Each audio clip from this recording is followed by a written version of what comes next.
podcast for those who are done performing, done people pleasing, and done living life on autopilot. I'm your host, Letitia, the survival mode disruptor, and this is where we create disruptive, unapologetic transformations for those who are ready to exit survival mode and reclaim their power. Every episode is your permission slip to burn the rule book, break the cycle, and finally build a life that feels like yours. So let's disrupt everything that's holding you back and start living life on your own terms. This is your trigger warning. This podcast is raw. It is real and it doesn't sugarcoat what it means to survive trauma, abuse, mental health battles, or even the aftermath of living in survival mode for too damn long. What you hear on Survival Mode Disrupted includes unfiltered stories, graphic details, and a vulnerable truth that may trigger some of the audience. Please prioritize your emotional safety. If something feels too heavy, pause, breathe, come back when you're ready or not at all. Your healing is yours to honor. These episodes are based on lived experience, not therapy sessions or clinical advice. Listening does not replace mental health treatment or constitute a coach client relationship. If you're in crisis, please seek immediate help from a licensed professional or contact your local emergency services. This space is built with care, but it's also built for truth and built for disruption. Take what you need, leave the rest, and most of all, trust yourself. If this podcast speaks to your soul, you don't have to do this work alone. Feel free to join our free Facebook community for high achieving women ready to break cycles and heal out loud. Join us at Disrupting Survival Mode on Facebook, or grab the book that started this movement, Exiting Survival Mode, raw step by step guide to help you identify, release, and rebuild from the survival patterns that have been keeping you stuck. Hello, hello, hello, and welcome back to another episode of Survival Mode Disrupted. I am your host, Letitia, the Survival Mode Disruptor, and today we have Laura. Laura, why don't you introduce yourself? So I'm Lara. I'm a mom. I'm an intuitive coach, and I help guide individuals back into alignment. I A little love bit that. about what I Yes. do. So, how would you describe survival mode? So for me, survival mode has pretty much been the space that I have been most of my life. I think really it is your body and mind and personality all doing things to protect yourself and continue functioning moving forward. So you are truly trying to operate and function even when you might be emotionally, mentally, or physically falling apart. I agree with you. And as someone who was in survival mode for at least 20 years, it's definitely just trying to get to the next day. Yeah, one foot in front of the other. Pretty much. So, tell us your story to and through survival mode. So I spent most of my life we live in a high performance functioning world that praises, and for me specifically, that praised strength and resilience but ignored what was actually going on. I really noticed that in my own parenting of my daughter. We end up encouraging survival mode almost to happen, and the resilience that we as humans naturally do, but no one's actually asking the harder questions, the real questions, the truth of what's going on. For me, I was having, before I became an entrepreneur, when I was leaving my corporate career, I was having multiple miscarriages after miscarriages. And I was in a marriage that wasn't aligned, and I was holding everything together while falling apart. And then my body finally said, no, no more. And the cost of functioning really cost me my health, my marriage, my joy. Like I truly had no idea who I really was until I made the decision to shift something, shift out of that mindset, that headspace. But what it came down to is actually being truthful with myself and recognizing, having that. I think for me, I only recognized that I was truly in survival mode, started looking at my own truth and asking myself, having that level of self-awareness of, this isn't right. This is, like, why can I never find peace? Why do I always feel agitated? Why am I always triggered? Like, why, when things are good, I'm still not fulfilled? Like, why can't I soften into my feminine? Why am I always driving? Like, why am I always more in my energetically, my masculine energy, driving and moving forward to sort of mask that safety and security? So for me, it was like taking that another level of awareness and accountability to actually say, hey, something's not right. This is not the norm. I don't care what programming, society, magazines, all that kind of stuff say. This is not normal. Like, this is not normal to feel this way, have these viewpoints, all that kind of stuff. So I think it was like taking off the blinders and expanding my self-awareness when I realized that I was truly functioning in survival mode. I appreciate you saying that, and you brought up a lot of key points that we can expand on, starting with the fact that survival mode is almost conditioned, right? And Mm-hmm. as we know, trauma and other circumstances are often passed on by generation. Like we talk all the time about breaking that generational curse. And I know for me, I never saw my mother struggle. Mm. I knew she was struggling, but I never saw my mother shed a tear. I never saw my mother stop. I never saw my mother pause, regardless of the circumstances around her. And what that taught me as someone who heavily respected my mom, that if I wanted to be a good mom, a good employee, a good sister or family member, I Mm-hmm. had to keep going. And oftentimes, a lot of women have seen their moms in that space where maybe you have that awareness that something is going on a bigger scale, but we never saw them stop or Mm-hmm. express any emotion around what was going on. And now that I'm a mother, I do try to shield my children from what's going on, but I also keep it real with them, right? Like Which if is I'm so frustrated, important. Yeah. yeah, if I'm frustrated, I tell them why I'm frustrated. If they see me crying, I explain why, because I also want them to be able to process their emotions in a healthy way. And unfortunately, in society, we are generally conditioned to not have a human experience, to Yeah. pack away our emotions to make other people feel comfortable.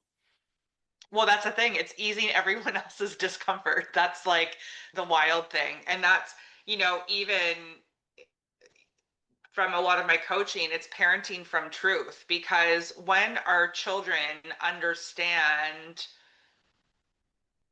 when we take ownership for what's going on for us, we're no longer projecting onto them, and then they don't internalize that it's something that they have done. They clearly understand, even if they're, it doesn't matter what age they are, whether they're 4 or 6 or 10 or 12, they still, there's another level. Kids are so aware, and they come in all knowing. we beat that out of them, not physically, but we deprogram and reprogram and rewire them really early on with school systems and you name it. But it truly, they're so much more aware than we give them credit. And when we don't speak our truth, we devalue their awareness and their Mhm. knowing, because knowing that, the beautiful thing is when you let them know that, you are giving them the tools to regulate their own nervous systems. You're giving them the knowledge that they need to feel safe and feel grounded and keep that mummy child dynamic, that safe place, because they understand. And then it also gives them the door or the key for them to continue to be able to have that awareness and express their own emotions. So it's a powerful thing when we're truthful with our kids. Absolutely. And you spoke about finding our own truth in as you told your story. And I think that's something that is so important. Um, and as you said, we come into this world with a blank canvas, and Mm-hmm. then we pick up these expectations and conditionings that changes the way that we view the world. And Mm-hmm. in essence, I think that's why oftentimes we do end up in survival mode, because we're holding on to these expectations, these social constructions and social controls that are deemed normal, while the human experience is villainized almost. Yes. And once again, it is taught that we need to perform in a certain way to be accepted. And Mhm. everyone's root fear in their psyche and their development is to not be abandoned. That is the root of everything, pretty much, as human beings. That's what's ingrained in us, is to make sure that we're not abandoned. That's, Mhm. that's just woven into us genetically. So Absolutely. Now, you spoke about self-awareness, and I talk often on this podcast about there are three phases to accident survival mode. And the first one is self-awareness, the second is reprogramming, the third is reinvention. Now, I mhm. liken self-awareness to a lighthouse. It is this moment in time where you are able to see what's ahead of you, what's behind you, what's around you, and gives you Mhm. the opportunity to make a different decision, to change the path, to, maybe pause for a second.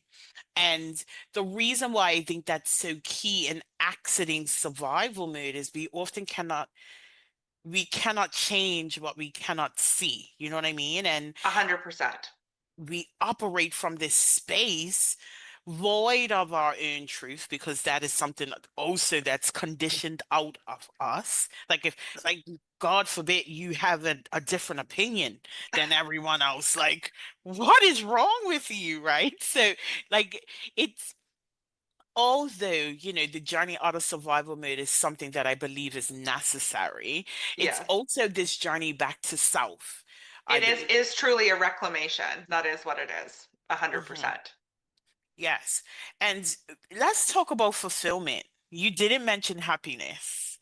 And I actually like that you didn't, right? Because I never mention happiness when I talk about what the work that I do. But Yeah. fulfillment and contentment are the two words that I use.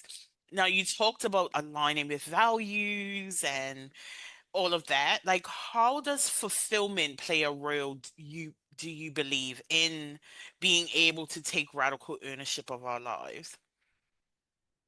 I think fulfillment generally, fulfillment, satiation, whatever you want to call it. When I think about, fulfillment, I automatically thought of food.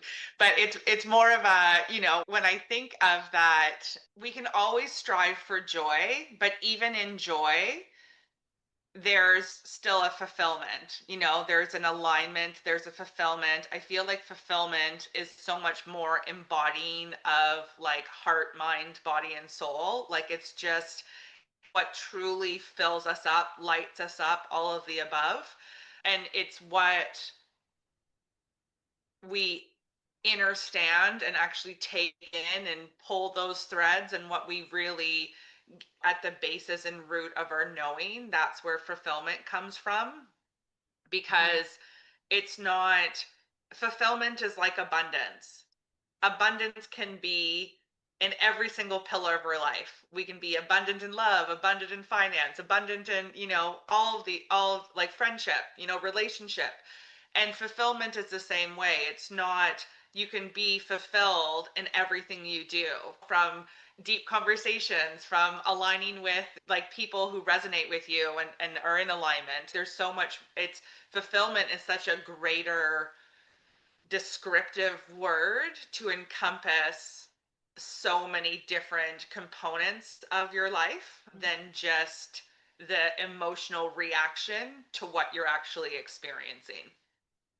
I agree with you 100%. And I smile as you say it because that's one of the reasons why I don't use the word happy because it's a great emotion, but I think life is experienced beyond emotion. And if we Yes. any are hanging our hat on something that can change in the blink of an eye, we Hmm. will find ourselves searching for that for a very long time. Yes. Now, you Yes. mentioned misalignment. What are the steps you took to get into alignment, and why was that important in your journey and healing? So speaking to of truth and integrity, that is when we go back to reclamation and when we find ourselves and when we're on this journey, it's so imperative for us to actually, number one, recognize our truth, right? Many of us maybe, right, this is where the ego and the heart sort of play back and forth, but truly it's like there's a truth. Truth comes naturally. Truth happens like your body, once again, the mind could say, oh no, you're not hungry yet, but your stomach is grumbling. Back to food, I don't know what this is about. I just ate. But like when you're grumbling, you're just like, right, my body is telling me that I need to eat. When you're passing out, your body's telling you need to sleep. And going back to having that level of awareness, we numb, mute what our senses, what our body is actually telling us most of the time. We are species, meaning that everything in this world has been to pretty much numb the senses. I think that, in the healing journey, one of the biggest things is to return to your innate senses, smell, taste, all of the above, because then you're able to then navigate and choose from alignment. You're able to choose the truth and what resonates with you. When you're building a business, so many times you're like, oh, that email sounds salesy or icky or yucky, or like, you know what I mean? So like the second that your face goes like this, and the second that, you're not in your truth, when you're not speaking from what you actually want to share, when your intention is distorted and isn't clear and clean, we it doesn't work. It doesn't succeed. And when you are in alignment, when you are continuing to move forward in truth, then it feels right. There's no regrets. There's no, when you make the big jump, making the big jump takes courage and takes you still movement and co-creation, but when you land on the other side, you feel calm, you feel at peace, you feel aligned, because what you did was real, was, followed your truth and integrity, followed your moral compass,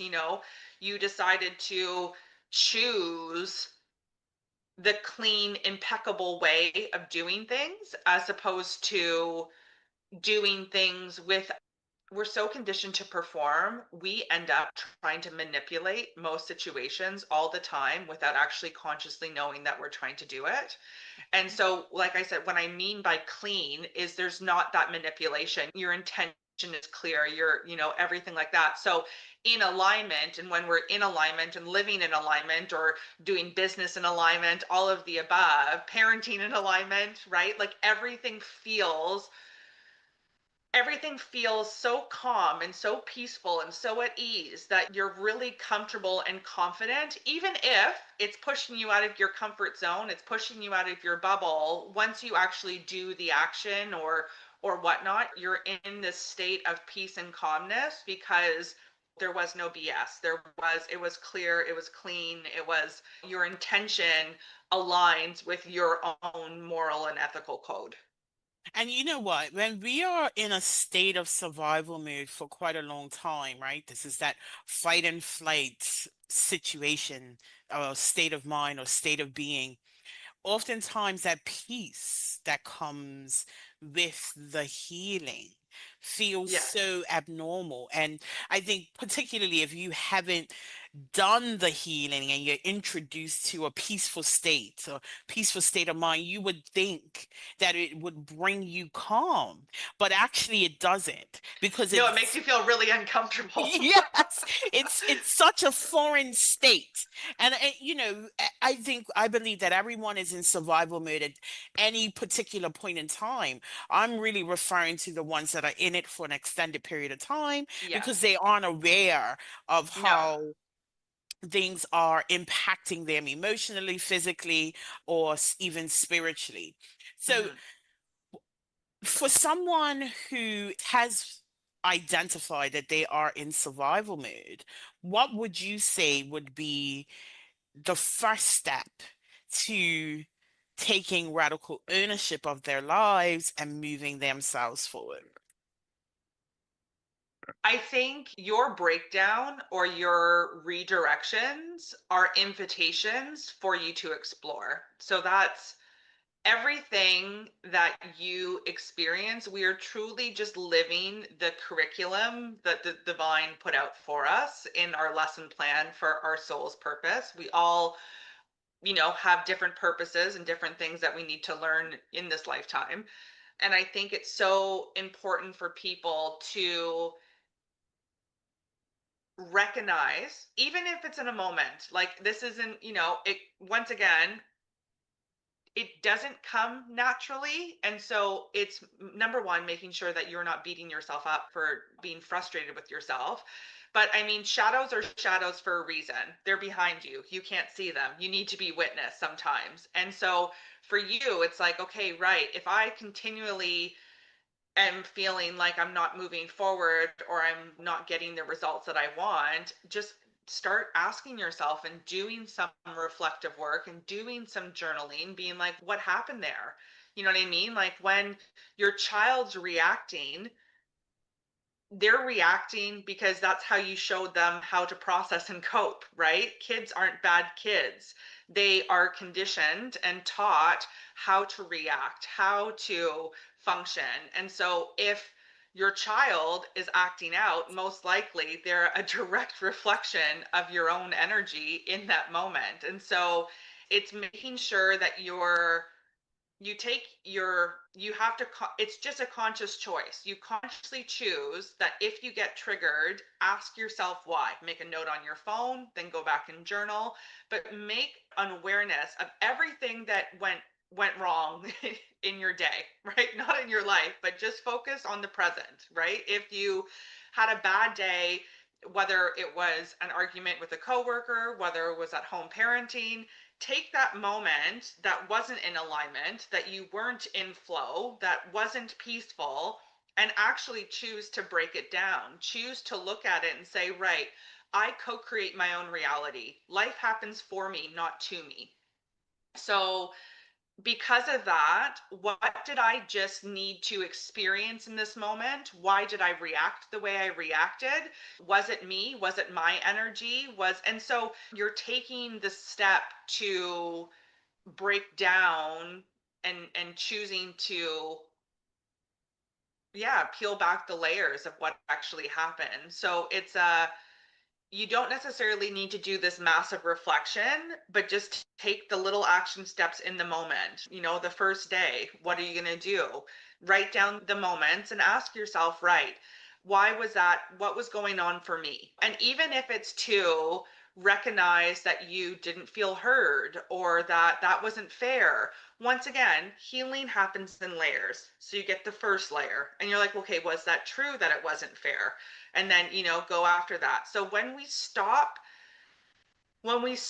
always falling into victim mode, we're never a victim. Like I said, life happens for you, not to you. So, yes, sometimes people are victims of horrific circumstances, but in day-to-day life, we can still choose, okay, I can either be a victim and be at this level, this lower frequency, this woe is me, my state of mind, or I could take even that horrific experience and find my strength through it and find myself through it and then move forward. Because once again, it's not saying that that was fine or that that was condoned or that was good behavior. However, you have a choice to rewire and reprogram yourself moving forward to get to peace, to get to that state that you want to get to.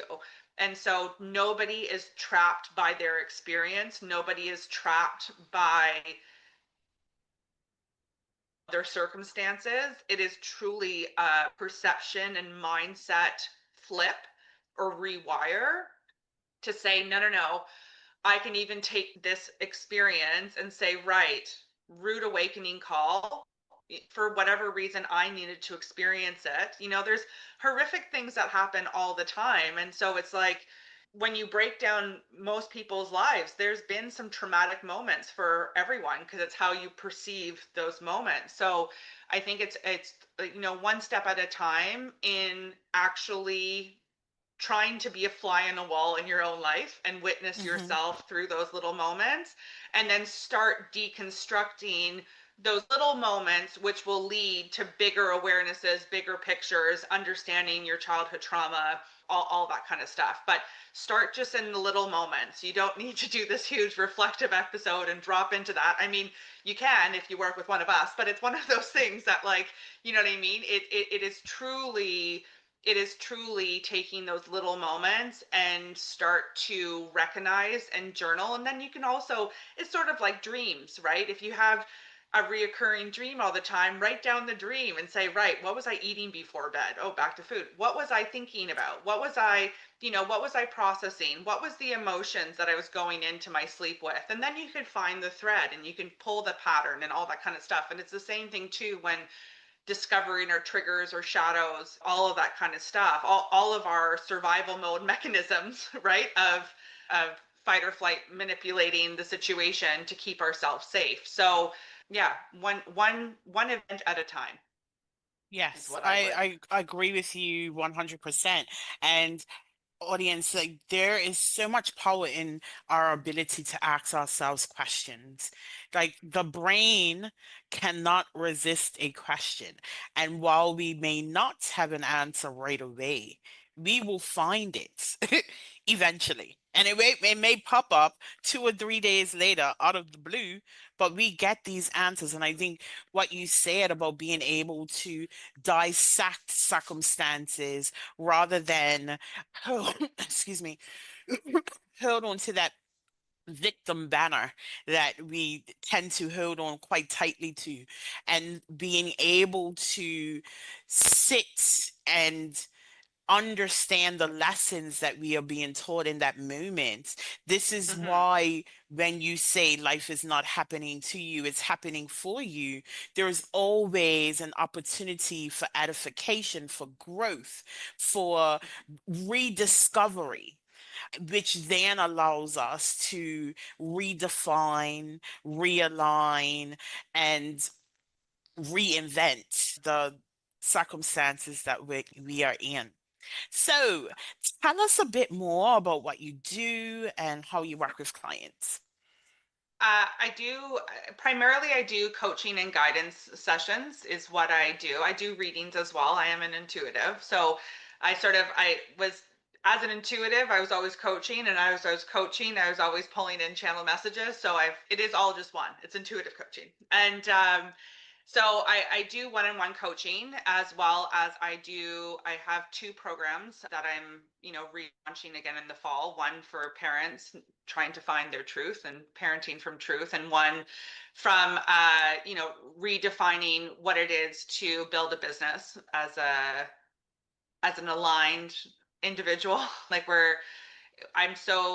there's so much sales trauma and building a business when you have lived in the masculine world that we're in. So it's like, trying to drown out the hustle culture and all that kind of stuff, and really building something from alignment, from your truth, from your creativity, and not feel the stress and the fear of the safety and security that throws you into a loop and throws you into performance again. So yeah, group coaching and one-on-one coaching are the I guess the two things that I do the most of.